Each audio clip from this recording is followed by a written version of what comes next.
Avez-vous déjà observé les fourmis vaquer à leurs occupations? Ces minuscules insectes possèdent une structure sociale étonnante. Elles peuvent sembler désorganisées, mais leurs vies sont guidées par un système complexe et efficace. Le secret de leur succès? Les castes. Ce système de castes est ce qui permet aux fourmis d'être si performantes dans leurs tâches quotidiennes. Les castes sont des groupes spécialisés qui ont des tâches spécifiques à l'intérieur de la fourmilière. Chaque caste a un rôle clairement défini, des ouvrières aux soldats, en passant par les mâles et la reine. Imaginez une horloge. Chaque engrenage est unique et important pour son bon fonctionnement. De la même manière, chaque fourmi a une tâche spécifique qui contribue au bien-être de toute la colonie. Voilà comment fonctionnent les castes dans une fourmilière. Les fourmis ouvrières, par exemple, sont chargées de trouver de la nourriture, de s'occuper des jeunes et de maintenir la propreté du nid. Cette division du travail les rend extrêmement efficaces. En ayant des tâches spécifiques, chaque fourmi peut se spécialiser et devenir experte dans son rôle. Chaque fourmi naît avec une fonction définie, ce qui garantit le bon fonctionnement et la survie de la colonie. Dès leur naissance, les fourmis sont destinées à remplir une fonction précise. De la reine chargée de la progéniture aux ouvrières qui cherchent la nourriture et construisent le nid, chaque caste a un rôle fondamental. La reine est la mère de toutes les fourmis de la colonie et sa fonction principale est de se reproduire. L'évolution de ce système de castes montre à quel point elles sont efficaces et adaptables. Les fourmis ont développé cette organisation au fil de millions d'années, ce qui leur a permis de s'adapter à presque tous les environnements.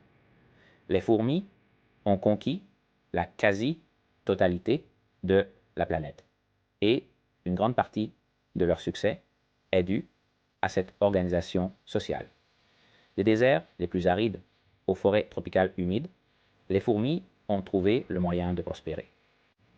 Plus tard, nous examinerons de plus près chacune de ces castes et la manière dont elles contribuent au succès de la fourmilière.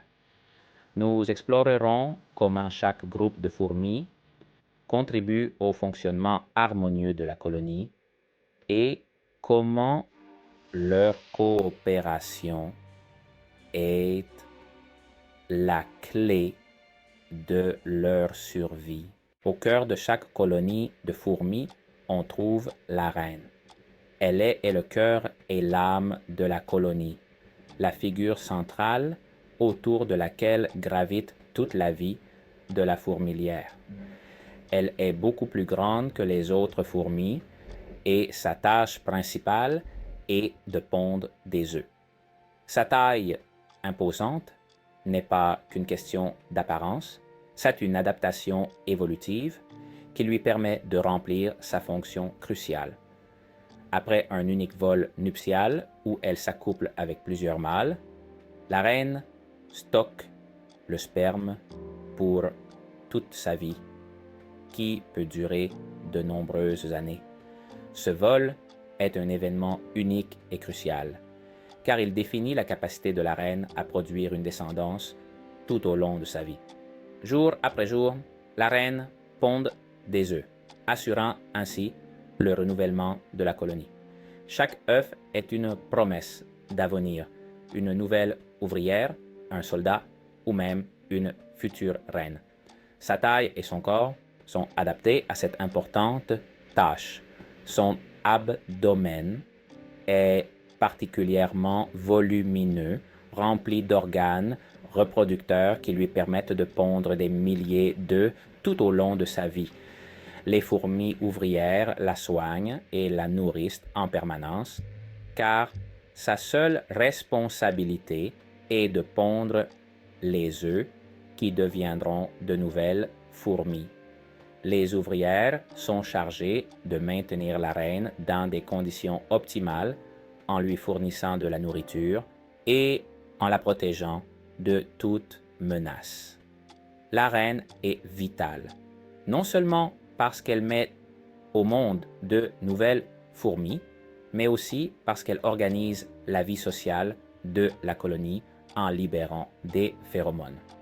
Ces phéromones sont des signaux chimiques qui dictent le comportement des ouvrières, assurant que chacune connaisse son rôle et le remplisse efficacement. Ces substances chimiques sont comme des messages qui maintiennent l'unité et l'organisation dans la fourmilière. Sans ces signaux, la colonie sombrerait dans le chaos, car les fourmis perdraient leur sens de l'orientation et leur but. Si la reine meurt, la colonie risque de disparaître à moins que les ouvrières ne parviennent à élever une nouvelle reine à temps. Ce processus est compliqué et pas toujours couronné de succès, ce qui souligne l'importance de la reine dans la survie de la colonie. La perte de la reine est un événement critique qui peut entraîner l'effondrement de la structure sociale et fonctionnelle de la fourmilière.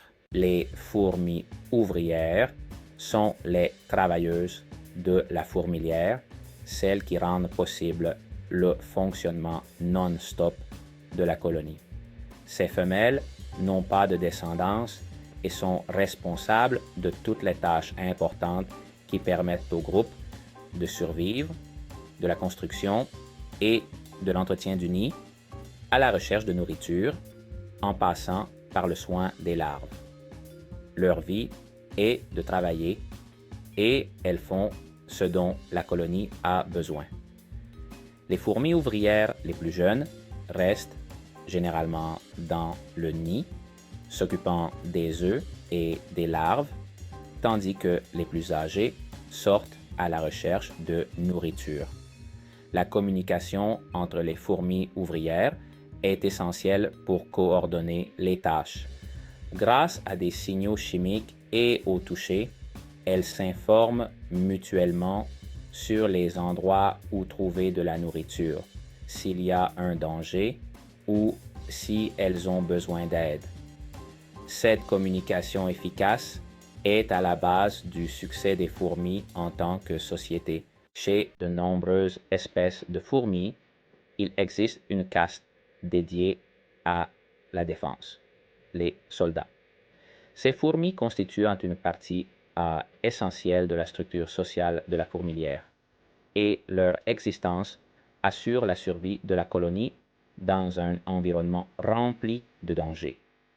Ces fourmis, généralement plus grandes que les ouvrières et dotées de fortes mandibules, sont chargées de protéger la colonie des intrus et des ennemis.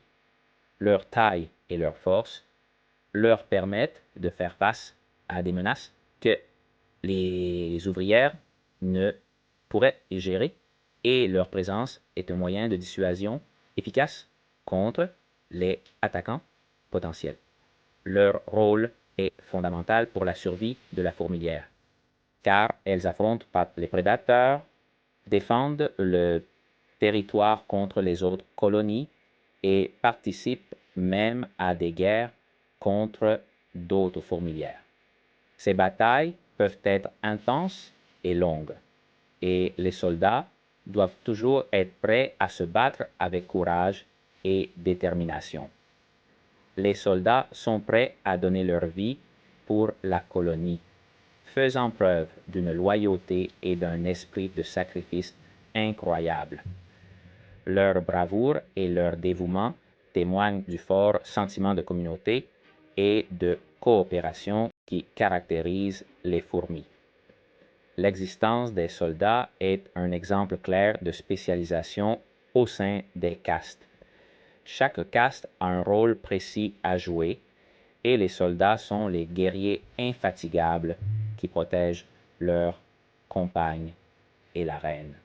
Leur corps et leur comportement sont adaptés au combat et à la défense, ce qui leur permet de remplir leurs fonctions efficacement. Les mandibules des soldats sont des outils puissants qui peuvent infliger des dommages considérables aux ennemis et leur agressivité naturelle fait d'eux de redoutables défenseurs. Enfin, parlons des fourmis mâles. Les fourmis mâles ont pour unique but de s'accoupler avec la reine. Ils n'ont pas la capacité de piquer et n'ont aucune autre responsabilité au sein de la colonie. La reine produit des fourmis mâles en grand nombre pendant la saison des amours. Une fois que les mâles se sont accouplés avec la reine, ils meurent peu de temps après. En conclusion, les fourmis sont l'un des insectes qui a le mieux réussi sur Terre, puisqu'elles existent depuis plus de 140 millions d'années. Leur succès est attribué à leur comportement social extraordinaire avec une division reproductive du travail clair.